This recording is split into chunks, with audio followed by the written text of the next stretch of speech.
Imagine a society where a man's wealth was measured in flocks, land, and sons.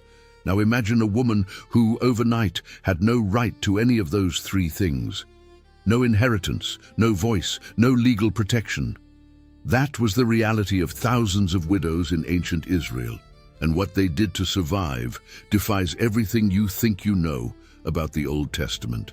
To understand what it meant to be a widow in ancient Israel, you first need to understand how the social structure of that civilization worked. Israelite society was organized around three pillars: the land, the lineage, and the patriarch. Each family belonged to a tribe. Each tribe possessed a territory demarcated since the time of Joshua, and each territory was administered by the oldest men in the lineage. A woman within this system existed legally as an extension of her husband. She was not property in the literal sense. The biblical text never classifies her as such, but her social identity, her economic security, and her place in the community depended entirely on the marital bond. When that bond was broken by the death of her husband, what broke along with it was practically everything. It is estimated that male life expectancy in the ancient Near East hovered around 35 to 40 years. Constant wars, extreme manual labor, untreated diseases and cyclical famines decimated men at a brutal rate. This means that a woman married at 14 or 15 years old, the common age for marriages at the time, had a real chance of becoming a widow before 30. And when that happened, the world she knew collapsed within a matter of days. Not gradually, not little by little, all at once. The first blow was economic. In the Israelite tribal system, the land belonged to the husband's family, not to the wife. The Book of Numbers, chapter 27, records that inheritance passed from fathers to male sons. If the widow had male children, she could remain on the land under their protection. If she did not, the land returned to the husband's brothers or to the nearest male relative. The widow was literally left without ground, without land to cultivate, without a flock to tend, without a guaranteed roof. The second blow was social. In ancient Israel, a woman without a husband and without male sons had no legal representation. Legal and commercial matters were resolved at the city gates, where the elders gathered to judge disputes and seal contracts. Women had no seat on that council. Without a man to speak for her, the widow could not defend her rights, collect a debt, contest an eviction, or even negotiate the sale of an animal to obtain food. She became, in practice, invisible to the system, a person who existed physically but not legally. The third blow was the most silent of all: the stigma.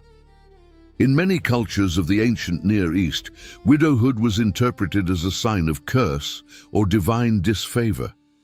If God had blessed the marriage, the premature death of the husband raised suspicions. This woman must have done something. She must have provoked something. This mentality was not universal in Israel, and the biblical text directly combats it. But it was widespread enough that prophets like Isaiah and Jeremiah needed to denounce it repeatedly across entire generations. Now consider what it meant in practical terms to survive under these conditions. A widow without male sons, without land, and without legal representation had basically three options. The first was levirate marriage. The second was begging. The third was a slow death. Levirate marriage was an institution provided for in Mosaic law, recorded in Deuteronomy, chapter 25, verses 5 through 10. The principle was straightforward. If a man died without leaving children, his brother was to marry the widow. The first son born of that marriage would be legally considered the deceased's child, preserving the name and inheritance of the lineage. In theory, it was an ingenious safety net.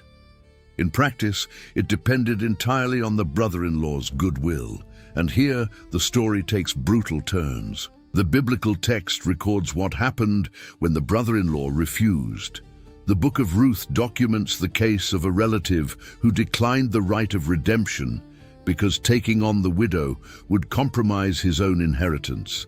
The Book of Genesis, chapter 38, tells the story of Tamar, a widow whose brother-in-law, Onan, performed the conjugal act but deliberately avoided fathering a child because he knew the child would not legally be his. The divine punishment recorded in the text, Onan's death, reveals the gravity with which this refusal was treated. It was not merely a social matter, it was a violation of the covenant, but even when levirate marriage worked, the widow chose nothing. She did not choose whether she wanted to remarry. She did not choose with whom. She did not negotiate the terms. The brother-in-law could be 20 years older, violent, already married to another woman. It did not matter. The law existed to preserve the lineage, not to protect the widow's dignity.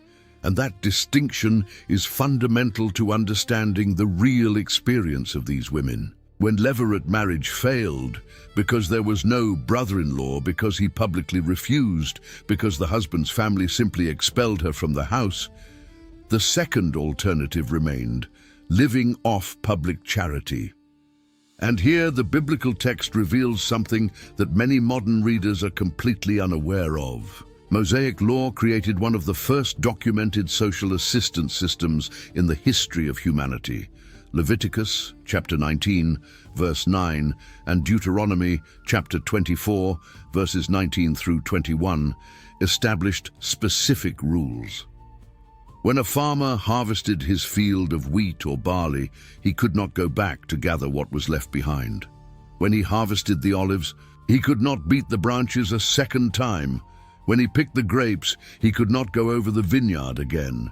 Everything that remained, the fallen ears of grain, the forgotten fruits, the remaining clusters, belonged by law to three groups: foreigners, orphans, and widows. Put into perspective what this meant on a daily basis.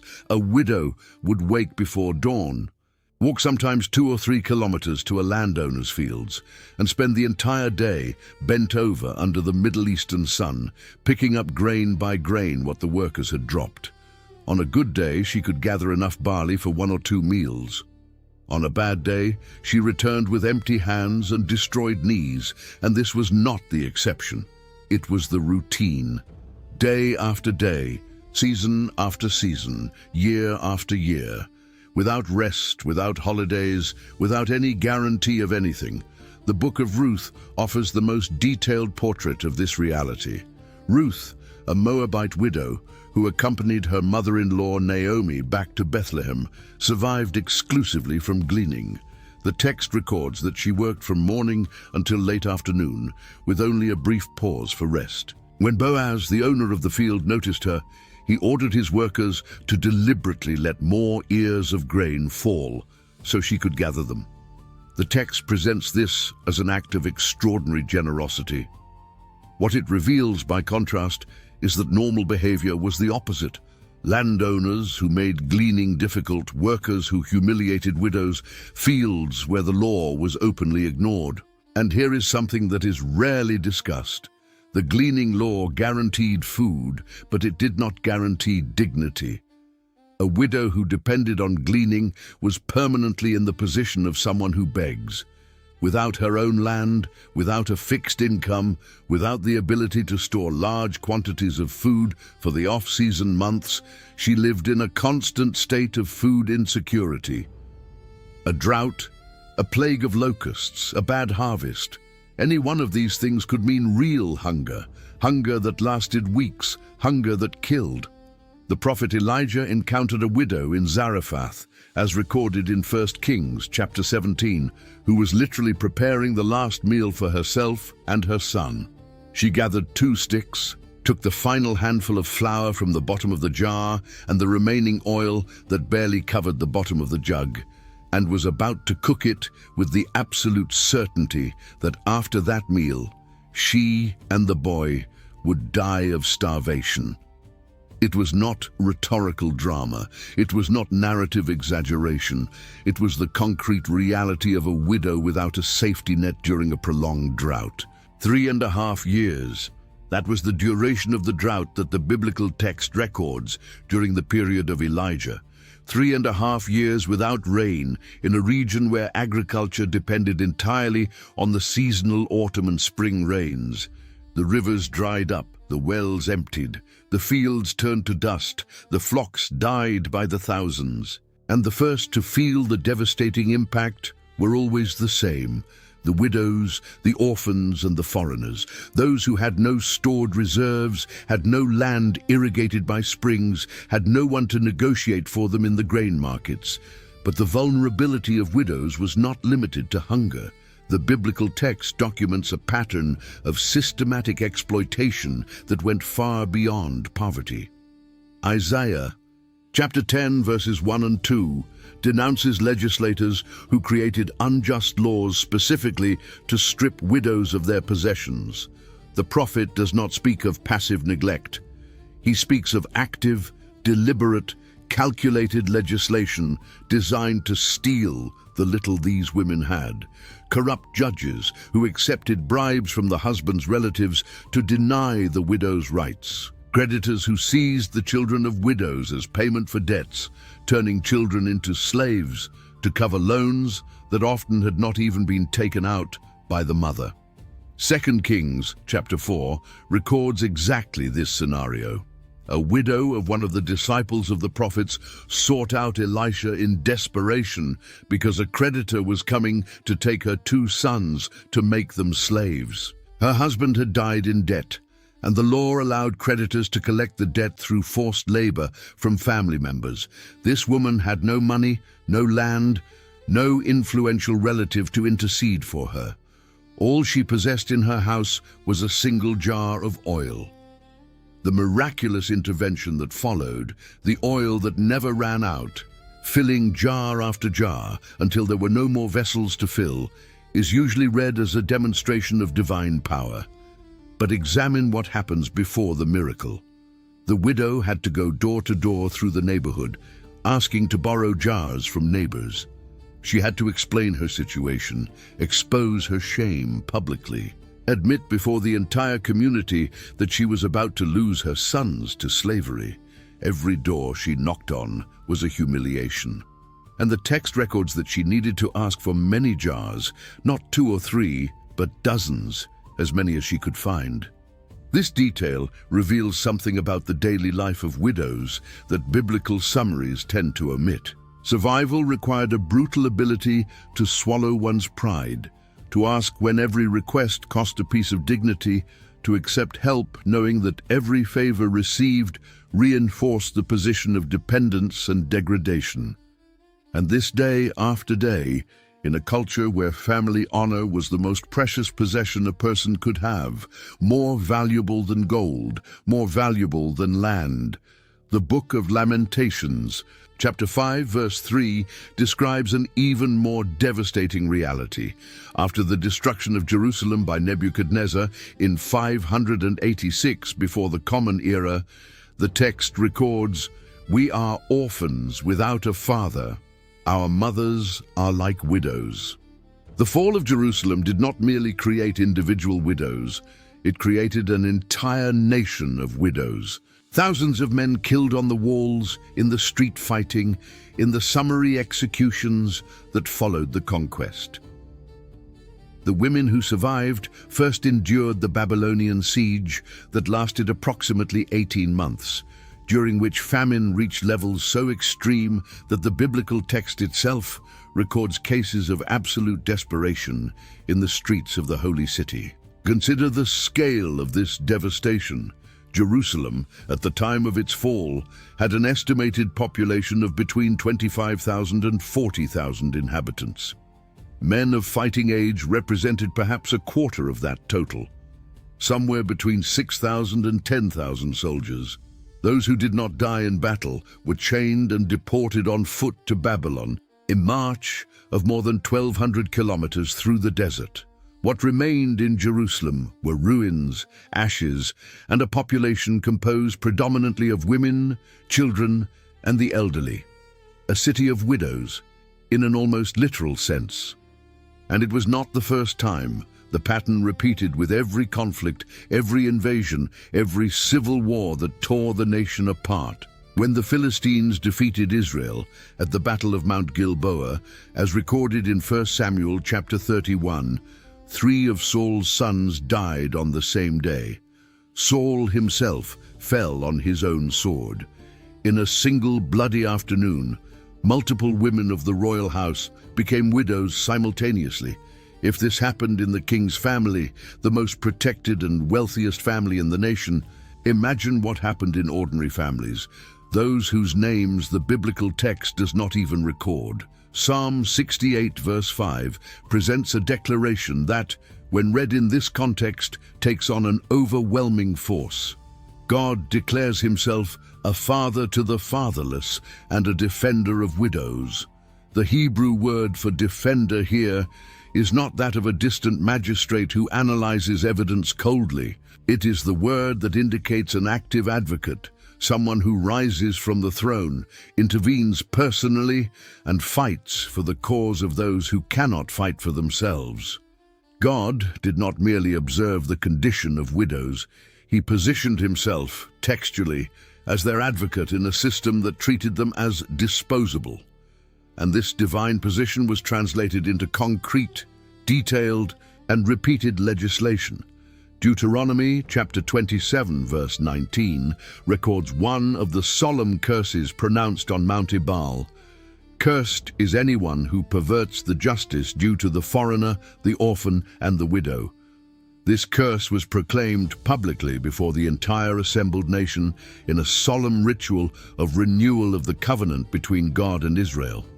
And all the people responded, Amen. Every Israelite present knew, or should have known, that oppressing a widow was to invoke a curse upon oneself and upon all of one's descendants. But knowing the law and obeying the law were radically different things. And this distance between the text and practice is what makes the subject of widows so central to the prophetic message. The book of Malachi, chapter 3, verse 5, written centuries after the giving of the law, still denounces those who oppress widows. Zechariah chapter 7, verses 9 and 10, repeats the same exhortation with renewed urgency. Jeremiah chapter 22, verses 3 through 5, goes further and directly links the fate of the monarchy to the treatment given to widows and orphans. If the king did not do justice for these women, the throne would fall. The constant repetition of these denunciations throughout entire centuries of biblical literature reveals an uncomfortable truth. The problem was never solved. The legislation existed, the obedience did not. Where did these women find the strength to resist an entire system designed to erase them? That is perhaps the most important question the biblical text raises about widows, because despite everything, the poverty, the stigma, the calculated exploitation, the legal invisibility, the forced silence, some of these women did not merely survive. They transformed history. Ruth, a widow and a foreigner, two of the most vulnerable categories combined in a single person, made a choice that defied all survival logic. Instead of returning to Moab, where she would have had the protection of her birth family, where she knew the language and the customs, where she could have started over with real chances, she chose to accompany her mother-in-law Naomi to a country where she would be doubly marginalized, as a widow and as a Moabite. The text of Ruth, chapter 1, verses 16 and 17, records her words, "Your people will be my people, and your God will be my God." This declaration, made by a woman who had absolutely nothing, echoed through more than 3,000 years of history. And the irony is devastating. Ruth, the Moabite widow who gleaned leftover barley in the fields of Bethlehem, bent over under the sun with cracked hands and her knees on the ground, became the great-grandmother of King David. Her name appears in the genealogy recorded in the book of Matthew chapter 1, in the direct lineage that the text traces to Jesus of Nazareth. A woman without land, without a husband, without citizenship, without any legal right, permanently inserted into the most important lineage that the biblical text documents. Abigail is another case that completely defies the narrative of female passivity. 1 Samuel chapter 25 presents a woman married to Nabal, a man described textually as foolish, brutal, and of bad character. When Nabal insulted David and his 600 armed men, provoking a retaliation that would have resulted in a massacre, it was Abigail who acted. Without consulting her husband, without asking anyone's permission, she prepared a load of 200 loaves of bread, 2 skins of wine, 5 sheep already slaughtered and prepared, 5 measures of roasted grain, 100 clusters of raisins, and 200 cakes of compressed figs. She loaded everything onto donkeys, descended the mountain, and intercepted David personally on the road. She negotiated peace with an armed and furious military commander, using only words and wisdom. 10 days later, Nabal died, and David sent for her to become his wife. Abigail went from being the wife of a fool to the wife of a future king, and the text attributes this turn not to luck, not to chance, but to her intelligence and courage. The widow of Zarephath who fed Elijah represents yet another dimension of this story. This woman was not even an Israelite. She was Phoenician, a resident of a city in the region of Sidon, pagan territory par excellence. She was at the absolute limit of human survival. And when the prophet asked her to share her last meal, the last handful of flour, the last drops of oil, she obeyed. The text of 1 Kings, chapter 17, records that from that day on, the flour in the jar did not run out, and the oil in the jug did not dry up throughout the entire remaining period of the drought. A foreign, pagan, starving widow on the threshold of death became the instrument through which one of the greatest prophets of Israel was sustained for 3.5 years of climatic catastrophe. These are not isolated cases. They are deliberate narrative patterns. The biblical text consistently places widows in strategic positions where extreme vulnerability becomes the exact point of divine intervention. It is not literary coincidence. It is theology constructed through multiple stories over centuries, arguing that God operates more frequently and with more power through the discarded than through the powerful. But it would be naive to romanticize this reality. For every Ruth who found a Boaz, thousands of widows died anonymous, from hunger, from disease, from abandonment in the forgotten corners of nameless villages. For every widow of Zarephath who received a miracle, countless others prepared their last meal without any prophet knocking at the door. The biblical text preserves the extraordinary stories, but the space between the lines reveals the magnitude of ordinary suffering, the kind that did not generate miracles, did not produce royal lineages, did not merit even a single verse. The book of Job, chapter 24, verses 3 and 21, describes the wicked who take the donkey of orphans as a pledge and mistreat the barren woman who does not give birth and do no good to the widow. The language is raw and blunt. Widows being stripped of their last beast of burden, the only work tool they possessed. Without the donkey, there was no way to transport firewood, water, or harvest. Without transport, there was no way to seek food beyond the borders of one's own village. The theft of a single animal meant, in practice, a slow death sentence by starvation.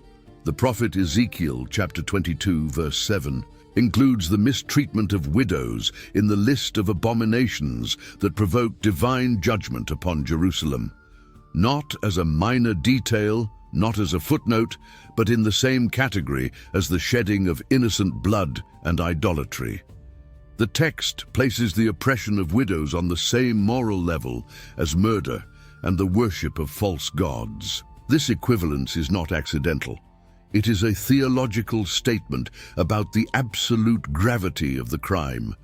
Every 3 years, according to Deuteronomy, chapter 26, verses 12 and 13, Every Israelite was to set aside the tithe of their production and deposit it in the cities for the sustenance of the Levites, foreigners, orphans, and widows. This represented approximately 3% of each family's total production in each 3-year cycle. In a subsistence agricultural system where every grain counted and every harvest could be the difference between surviving and starving, this was a significant requirement. And the text does not present it as a suggestion or as an optional gesture of kindness. It was a structural part of the national covenant with God.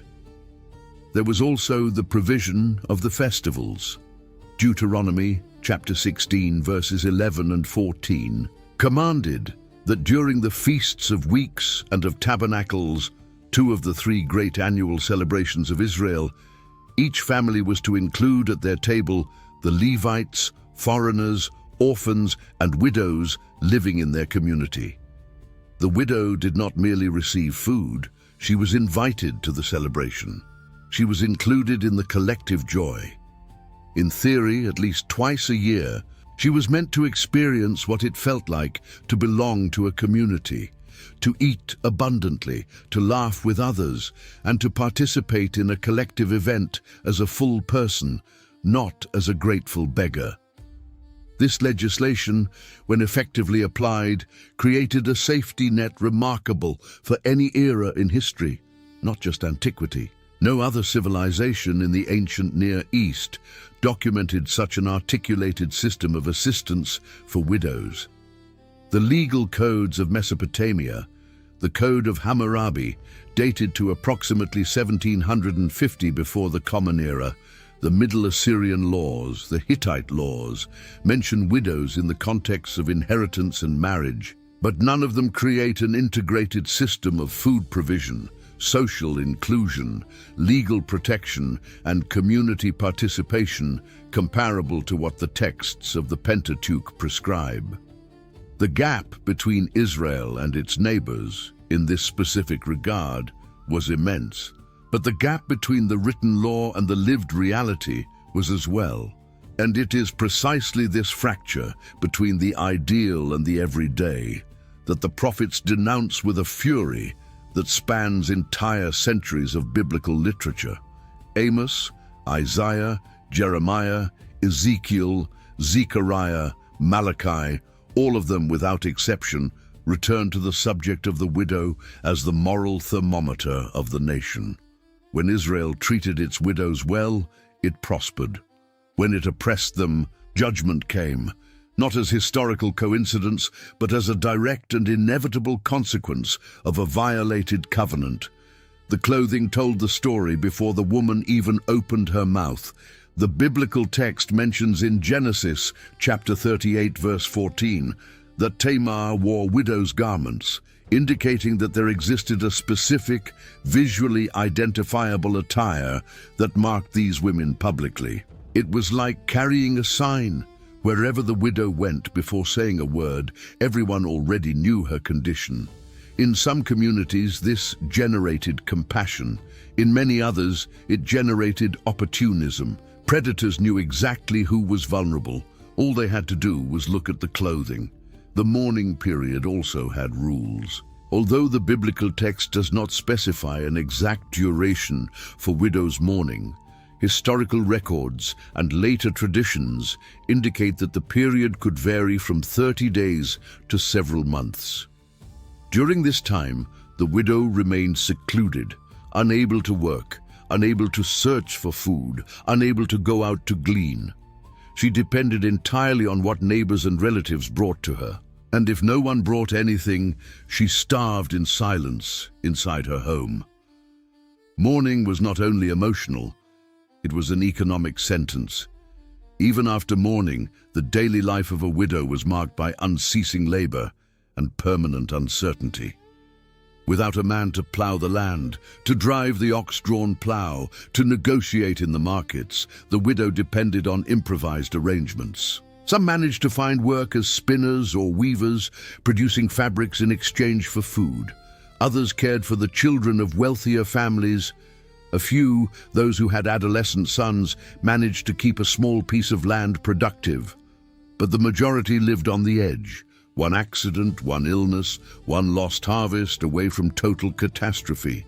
The Old Testament does not romanticize the condition of widows. It records the hunger, the helplessness, the exploitation. But it also records something that no legal code of antiquity foresaw. A God who declares himself textually a father to the fatherless and a defender of widows. No other civilization in the ancient East produced legislation so specific to protect women without husbands. No other religious tradition of the time placed widows at the center of narratives that define the character of an entire nation. The widows of the Old Testament were not merely survivors. They were the measure by which a society was judged as just or corrupt. And that standard, recorded more than 3,000 years ago, remains one of the most uncomfortable reflections an ancient text can provoke in the contemporary world.